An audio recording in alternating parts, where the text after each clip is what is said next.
In dealing with these issues of governance, we've really been concentrating so far more on the individual level and also on technical aspects of governance. So we've been focusing on specific legal duties, that specific one of solvency, also how individuals think about ethics. In this one, we're going to start thinking a bit more about how the governance team works together. We started discussing that when we looked at that idea of board roles, what the group actually needs to produce. Now we extend that into how do we put the group together and how do they work together? Because one of the key differences around boards is that it is this group of individuals, but it's only the group, the board as a collective, who generally has power under a constitution. So if you actually have a real board, and by that I mean a group of individuals, just not a single director company, that can be a fundamentally different power structure to what we're generally used to seeing most times. And that's what this session is about. How do we get effectiveness around that group? To look at this problem, we're going to deal with three core levers that a board has to work with. First, it's structure or composition, who's on the board. Second, the dynamics or relationships between the people. And finally, third, the policies or processes that it actually has in place to help this operation. So let's begin by looking at the structure or composition of the board. One of the first things that you'll run across when looking at board structure in a governance setting is the idea that there are these formal roles and documents given the structure. So we talk about whether we separate the chair role from the CEO role, and we talk about executive directors, non-executive directors, and independent directors. Look, most of this discussion is focused on one role of the board, monitoring, the idea that the board is there to make sure that management acts in the interests of the company. Also that we can handle conflicts of interest, so it's got that legal element, but they're both aligned in this monitoring role of the organisation. And the idea is that we really want the board to be independent. These come through in recommendations, such as recommendations from the ASX Principles of Good Governance about separating the roles, and that board should have a majority of independent directors. But what do we actually mean by these roles? Well, I think that this first one about having the board leader chair being different to the CEO is pretty simple. So one of the ways that we'll see later Bob Tricker looks at it is that we have this board and then we have a senior management team, often with a CEO with their direct reports reporting to them. So one of the ideas is with this that we can have a separate person leading the boardroom. In the US, there is a lot more stomach or tradition for the person who is leading the board actually being the CEO. Okay, so then this person is both the CEO and the chair of the board.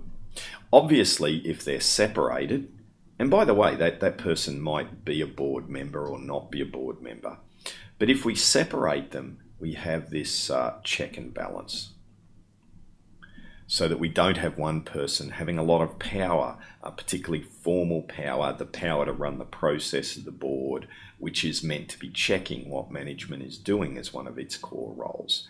So that's where we talk about whether we have duality or separate roles. The same kind of idea flows through into directors.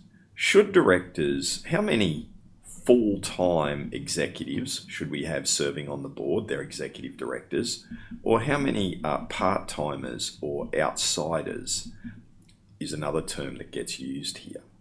Most prescription suggests we need a majority of independent directors or outside directors, but they're more than outside.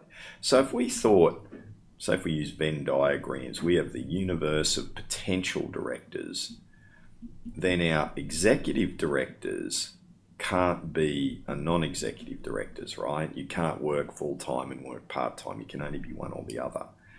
A subset of these non-executive directors are in fact our independent directors. The other ones, non-executives who aren't independent, are sometimes called grey directors. So that's the classification, and the idea is that we need someone to keep an eye on management, or these executive directors and the rest of management. The best people to do that are independent directors, people with no ties to management or the organisation, which kind of raises the question about what is an independent director. That itself is a fascinating subject. Well, fascinating to me anyway, but it's a fascinating subject because there is no clear definition. Really, it means that you're free from having your judgment impaired or potentially taken advantage of by ties that you might have to the firm. So typically you're not a major customer, you're not a major supplier, you're not a major shareholder, you're free from other relationships.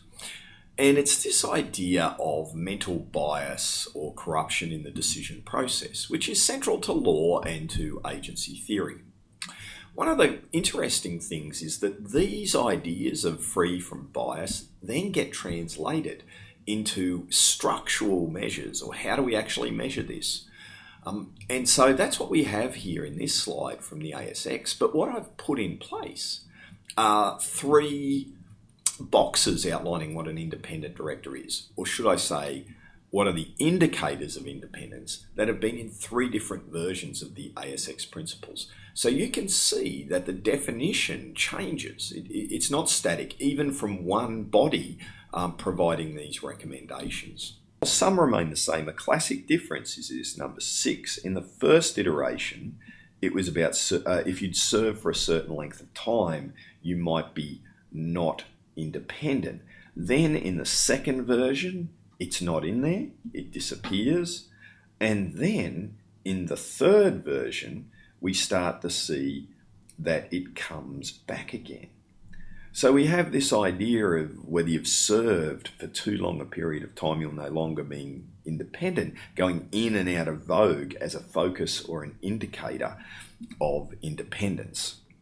The other important thing around these ASX guidelines is how the ASX principles work.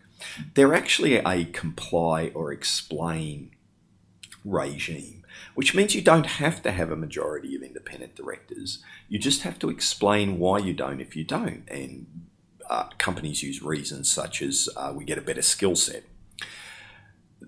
These boxes here also only provide indicators of independence in the words of the principles. It is still up to the board to classify if someone is independent. So they might not meet one of these criteria, but the board might still say a director's independent. In my view, that would still be a very brave board, so these do become de facto standards. But technically, it is still the board deciding if someone's independent or not. And that's that partial recognition that it's very hard to get a strict one-size-fits-all definition for what an independent director is. Of course, under different regimes, such as APRA, there are strict requirements and rules as to what is an independent director. So you've got to look very carefully at what we're talking about when we are talking about independence.